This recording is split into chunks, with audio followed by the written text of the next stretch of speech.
ஒருமுறை சிவபெருமானும் நந்தியும் பேசிக் கொண்டிருக்கும் பொழுது நந்தி சிவபெருமானை பார்த்து கேட்கிறார், சுவாமி, இவ்வுலகில் உங்களுக்கு மிகவும் பிடித்த நபர் யார்? அதற்கு சிவபெருமான், என்னுடன் நீ இவ்வளவு யுகங்களாக இருக்கிறாய், உனக்கு என்னைப் பற்றி தெரியுமல்லவா?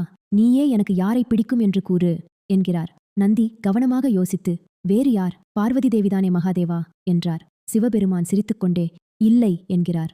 நந்தி, நன்றாக யோசித்துவிட்டேன். உங்களுக்கு பாடம் புகட்டிய இளைய மகன் கார்த்திகேயன்தானே என கேட்க சிவபெருமான் தவறு என்கிறார். உடனே நந்தி, தாய் தந்தையே உலகம் என்று கூறிய உங்கள் மூத்த மகன் விநாயகர்தான் உங்களுக்கு பிடிக்கும் என்றார். சிவபெருமான் அப்போதும் இல்லை என்கிறார். சுவாமி, யாரும் இல்லை என்றால் நானா, அல்லது உங்கள் கழுத்தில் இருக்கும் வாசுகியா என நந்தி கேட்க சிவபெருமான், இல்லை இல்லை, நீங்கள் யாரும் இல்லை என்கிறார்.